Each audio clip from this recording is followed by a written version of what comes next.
I made chrysanthemum blue resin coasters on a black translucent background.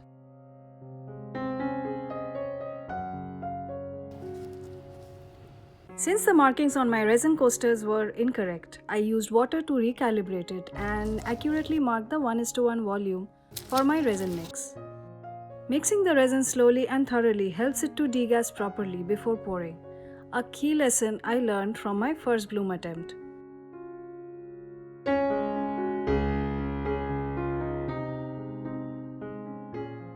The triangular coaster has a cooler color palette, with silver caviar beads for the center of the bloom. The hexagonal coaster will have a warmer feel. It is the third bloom attempt in these molds. These blooms will be white on a dark mica pigment background. In my second bloom attempt, the deep white gave the petals much better definition, whereas the regular white was wispy. This time, I will use a little more of the deep white to see what difference it makes. I'm aiming for a more defined outline than my previous tries. This is still a learning process, and I need to try a few variations to find that sweet spot for my resin and alcohol ink and how they work in this weather.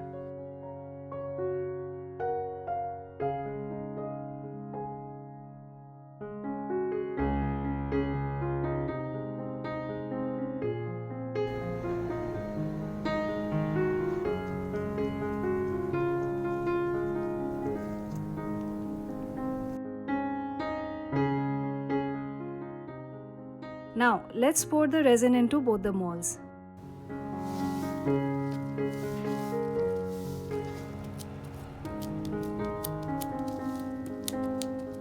In my last bloom, I had staggered the pours by almost 10 minutes and got slightly different results.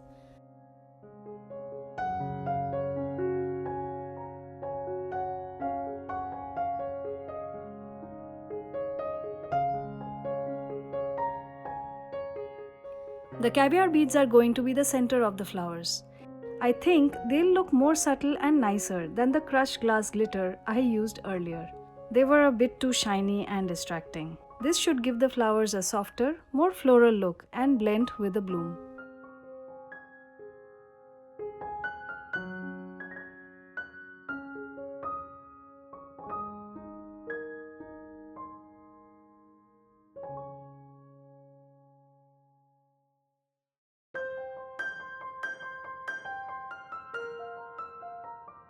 The darker colors will mark the center and the lighter color will go around it. I won't be filling the entire surface with ink. Instead, I will leave the periphery clear so that the white of the bloom can shine through more effectively.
I'm thinking this thickness might be a bit much for such a small coaster. While chrysanthemum blooms are heavy looking flowers, I feel a slender stream is needed to get the right bloom effect.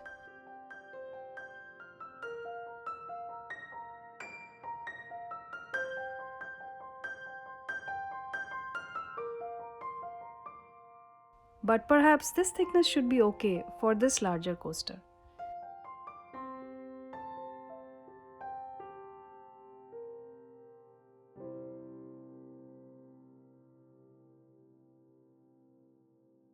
Now that I'm getting the feel of this resin more and more, I'll definitely try the piping technique next time.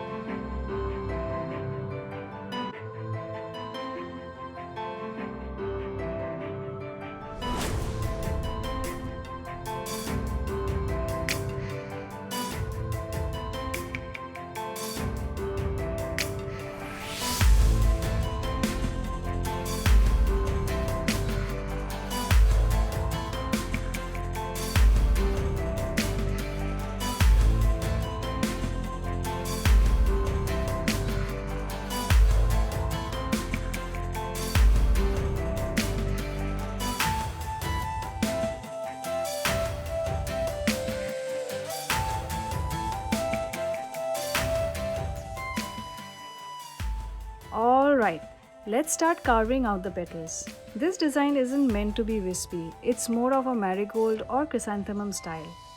The deep white should provide more definition and the smaller petals will give it a clunky texture. The trick is to time it just right.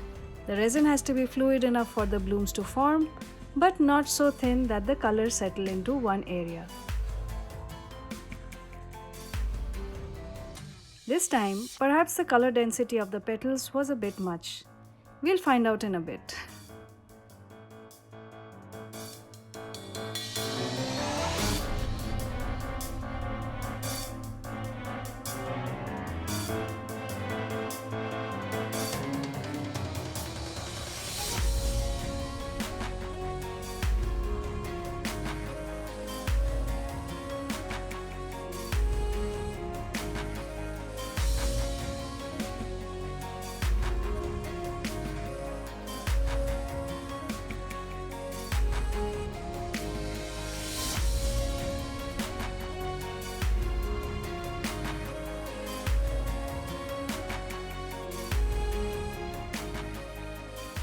Uh-oh, I think I got a bit carried away.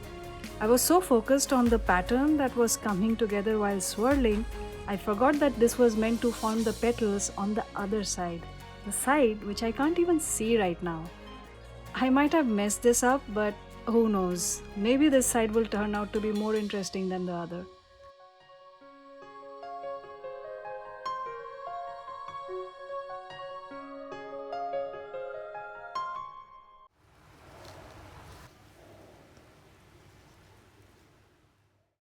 For our background, I am using a translucent black mica pigment resin mix. After pouring it, I'll run my pick along the edges to dislodge any bubbles.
Now let's put this away to cure on a level surface for 24 hours.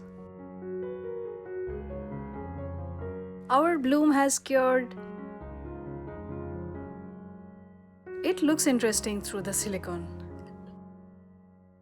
Demolding a bloom is always exciting because even though I have an idea of what to expect, The result is always a surprise.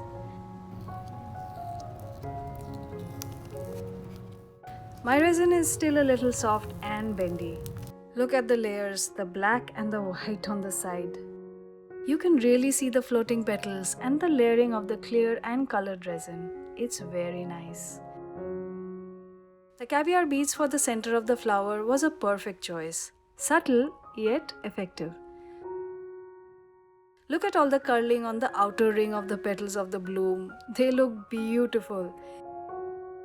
The petals are creating the texture of a chrysanthemum bloom, but the shape doesn't really remind us of anything specific. I'm starting to think that maybe I should stop doing blooms on these funny shaped coasters and switch to circles. This bloom looks a bit off, not because of the technique, but because of the three-sided mold. Have you seen a three-sided flower? Five-sided, four-sided, but you get the general idea. Now for the hexagonal coaster. I'll gently ease it out. This is my third attempt on this mold and I'm expecting a similar result really. Wow, look at the floating petals. The ink sinks at the point of the drop and then rises towards the surface, which creates the bloom effect. Ta-da! This is a very intense bloom. It looks angry. Looking at it now, I realized that my pour was too dense and I was too aggressive with the toothpick. The petals are curling and you can see the shadows underneath, which is exactly the effect I was hoping for. However, I am partial to this half than the other half. I have learned that with this technique, you really have to know your resin, and I feel like I'm hitting a wall with this one. After doing some research, I'm starting to think the problem might be that my resin isn't moving enough at the same time. Maybe it's time to try a slower curing resin for my next bloom. I think I'll switch back to making colorful backgrounds for these blooms. A black background doesn't really spell cheer, especially for a flower coaster.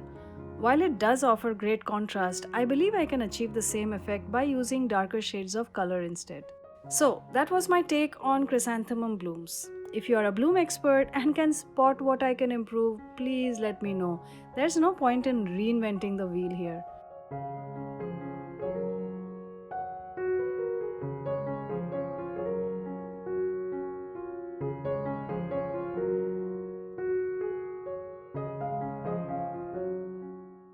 I hope this was informative for anyone who's trying out blooms like myself. Happy crafting and have a wonderful day.